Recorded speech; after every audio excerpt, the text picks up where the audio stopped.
You may have heard me say before that you should be always adding new tools to your e-learning tool belt. And so an example of this in my own world is I've been playing around with 360-degree photography in anticipation that this is going to be something that's going to get used in e-learning. I've made a purchase.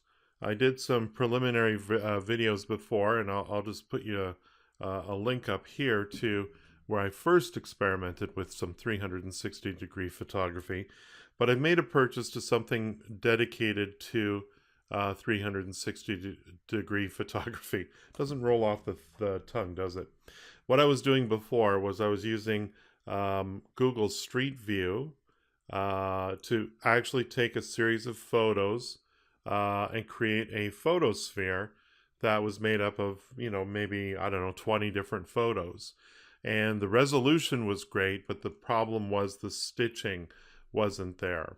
So I decided to pick up a dedicated camera for 360-degree photography. This is the Insta360 Air. And let me just quickly unbox it here and I'll show you what's involved here.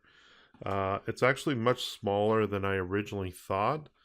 It's just a little tiny sphere like this here.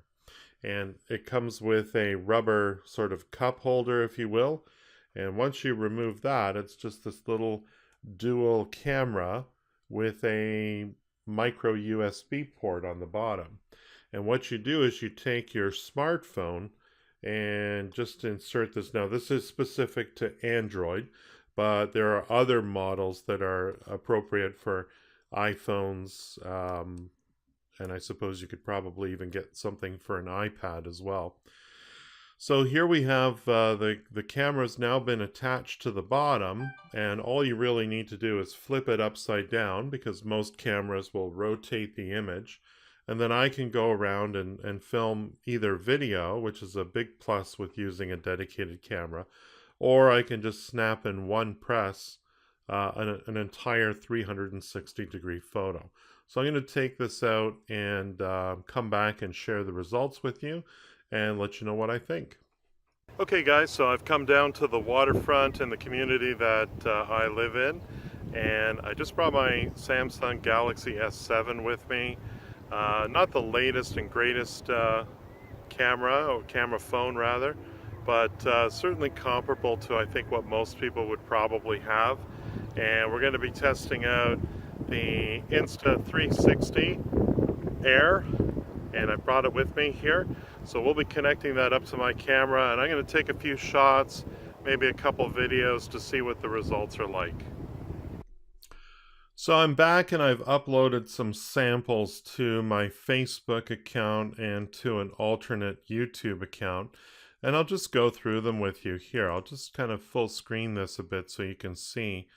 In this case here, I've just got a Facebook post.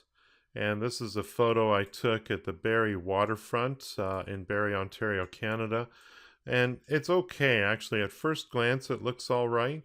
But where it becomes problematic is that if you zoom in to anything in particular, you can see that the resolution just isn't there.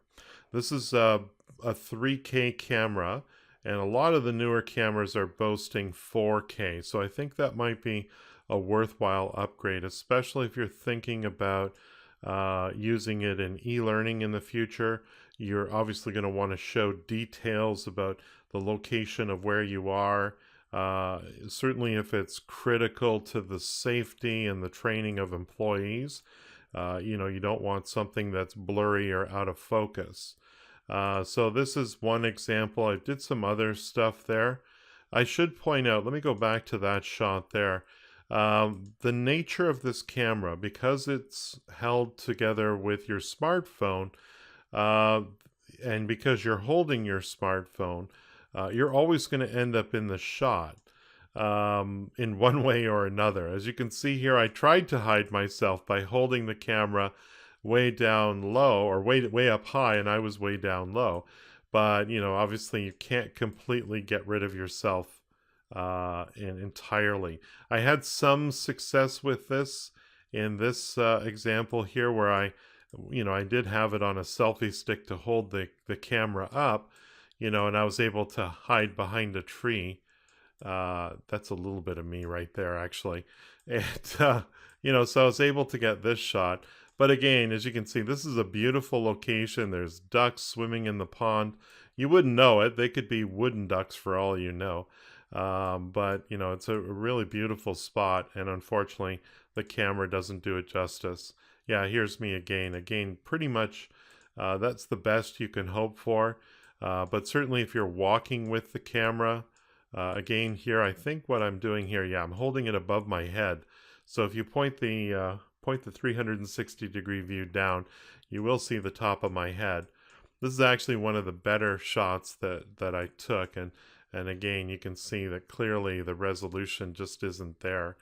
It's fine if you're just trying to create an environment that, but again, there's my arm and things like that. So I don't know if it's a really great choice. Yeah, this is a pretty standard shot here of me. Typically what you would see, again, I'm using a selfie stick to just separate me from the shot a little bit more. There's some video here I shot, and I put it up on my alternate YouTube channel. Supposedly this camera has a what's the word I'm looking for? Like a steady shot feature, a gyroscopic steady cam type feature.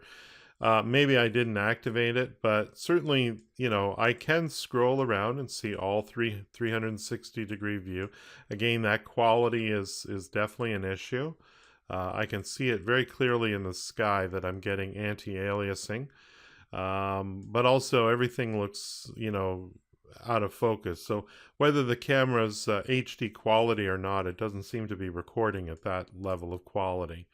So the shakiness of it, I don't think is suitable. So overall, I would say that I think for e-learning, you're going to want a couple of things. You're going to first of all want really high resolution, and it might mean that you have to pay a bit more money for the 360-degree camera. The other thing too is like features like the ability to mount it on a tripod so that you can get out of the shot when the image is being taken. I think is beneficial as well, because if you're creating, let's say, e-learning of that includes, a 360-degree shot of an environment where employees may need to go and use some equipment or some technology, you certainly don't want, everything to be out of focus and certainly shaky like this if you're going to use video. So that's pretty much the experience I found. I think my decision with this particular camera is I'll be returning the the Insta360 Air and purchasing something different. If you thought this video was useful, please share it with your colleagues. If you need help with your next e-learning project, consider hiring me. My focus is to create effective e-learning that helps you achieve your business goals. Visit my website at captivateteacher.com, follow me on Twitter at PaulWilsonLD, and don't forget to subscribe to my YouTube channel.